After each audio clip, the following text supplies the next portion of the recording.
This must be love. Boom, clap, sound in my heart. The beat goes on and on and on and on and boom.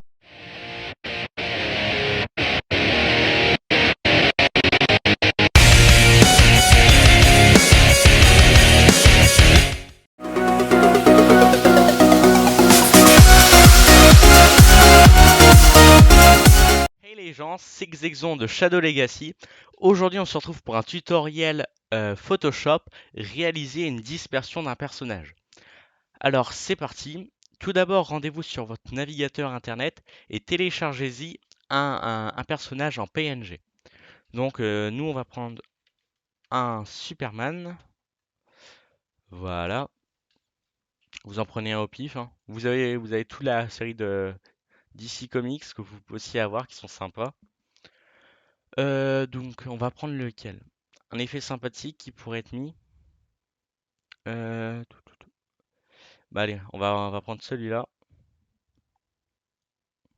Voilà, vous le glissez sur votre bureau ou vous faites clic droit, enregistrer sous et vous pouvez le mettre. Voilà.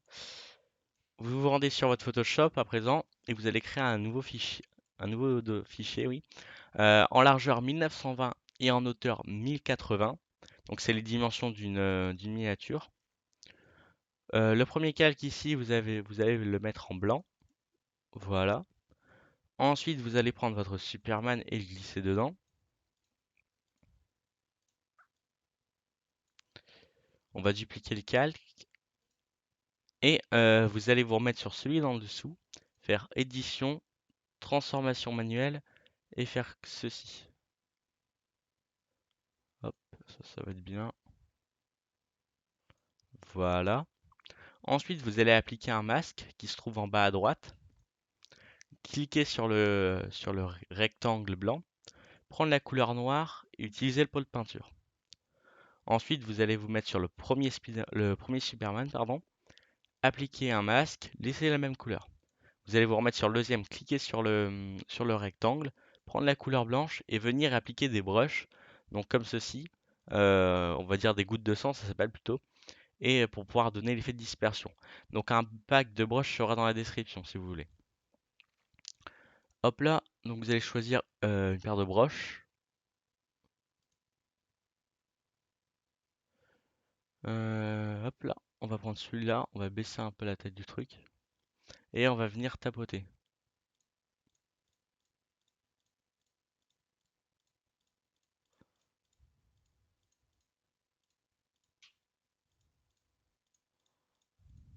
Vous pouvez voir qu'on peut, après, on peut voir apparaître le Superman là. Donc après, il faut penser à changer un peu de brush pour pas donner un effet répétitif, vous voyez.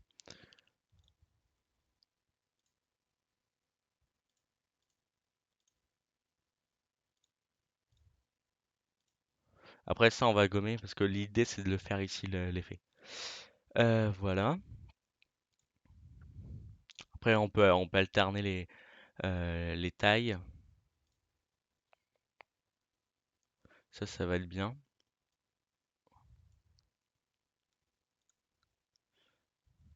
Hop là. Oups. Pardon.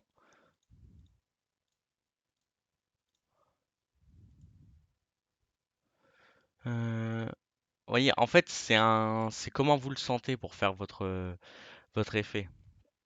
C'est la façon dont vous allez le sentir. Si vous trouvez ça plutôt bien, bah vous vous arrêtiez là. Vous voyez? Oula, c'est pas ça ce que je voulais. On va reprendre ça. Et on va reprendre les petites.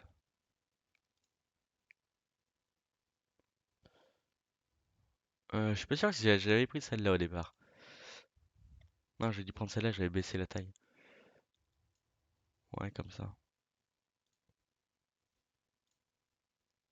Oula!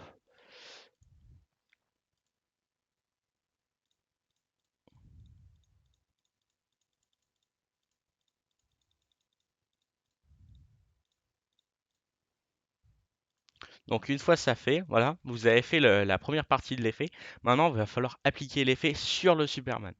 Donc vous allez vous mettre sur l'autre, prendre le rectangle blanc, prendre la couleur noire cette fois-ci et refaire la même chose. Hop là. un peu sur le coude pour le faire disparaître en fait. Et sur la tête aussi. Et l'effet est plutôt saisissant en fait. Vous pouvez utiliser ça pour créer les personnages des bannières en fait. C'est ce que j'applique souvent pour les bannières. Et je trouve ça plutôt sympathique comme effet.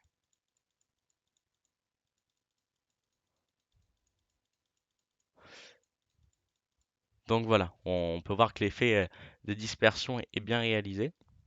Ensuite pour ça, pour nettoyer ça, vous avez qu'à juste prendre votre gomme. Voilà, on retire l'objet dynamique.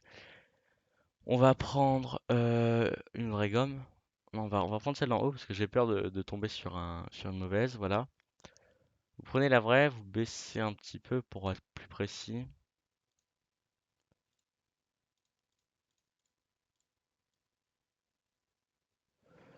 Ouais, bah ça normalement ça devrait pas être en fait. En fait on va retirer le calque blanc donc ça va pas se voir. Hop, le calque blanc on le voit plus. Donc voilà. Ensuite une fois ça fait, vous n'avez qu'à juste faire fichier enregistrer sous. Voilà, Superman, dispersion. Vous le prenez soit en PSD, soit en PNG, vous l'enregistrez sur votre bureau.